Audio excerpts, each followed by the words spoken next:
ஆண்டவர் ரட்சகர் இயேசு கிறிஸ்து நாமத்தினாலே காலை வணக்கம். இன்றைய தேவனுடைய வார்த்தை உபாகமத்துக்கு எழுதின புஸ்தகம் 33ஆம் அதிகாரம் 29ஆம் வசனம். இஸ்ரவேலே, நீ பாக்கியவான், கர்த்தரால் ரட்சிக்கப்பட்ட ஜனமே, உனக்கு ஒப்பானவன் யார்?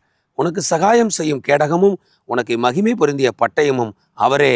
உன் சத்துருக்களை உனக்கு இச்சகம் பேசி அடங்குவார்கள், அவர்கள் மேடுகளை நீ மிதிப்பாய் என்று சொன்னார். தேவனுடைய பிள்ளைகளே, ஆண்டவர் சொல்றாரு, இஸ்ரவேலே, நீ பாக்கியவான், ரட்சிக்கப்பட்ட ஜனமே, உனக்கு ஒப்பானவன் யார் என்று சொல்கிறார். தேவனுடைய பிள்ளைகளே, ஆண்டவர் சொல்கிறார், அந்த கால வேளையில் தேவனை ஆராதிக்கிற, தேவனை நேசிக்கிற உங்களுக்கு எனக்கும் கர்த்தர் வைக்கிற ஆவிக்குரிய பெயர் இஸ்ரவேல் அப்படின்னு சொல்கிறாரு. இஸ்ரவேலே, நீ பாக்கியவான் சொல்கிறாரு. பாக்கியவான் என்ற அந்த தமிழ் வார்த்தைக்கு ஆங்கிலத்தில் த பிளஸட் அப்படின்னு போட்டிருக்கு. ஆசீர்வதிக்கப்பட்டவன் அர்த்தம்.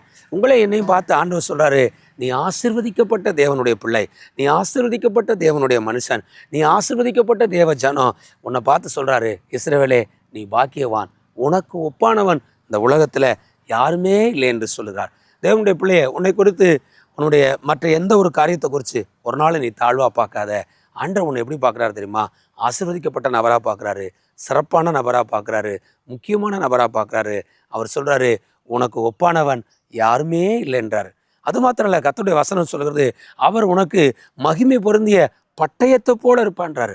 உனக்கு விரோதமாக சத்துருக்கள் எழும்பி வரும் பொழுது அவர்கள் உனக்கு விரோதமாக அச்சகம் பேசி அவர்கள் அடங்கி போய் வாங்குறான். அப்படின்னு அர்த்தம் தெரியுமா?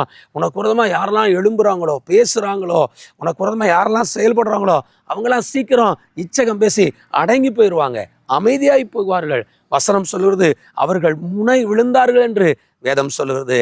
அவருடைய மண் மேடுகளை நீ மிதிப்பாய் என்று வேதம் சொல்லுகிறது. அப்படின்னு என்ன அர்த்தம் தெரியுமா?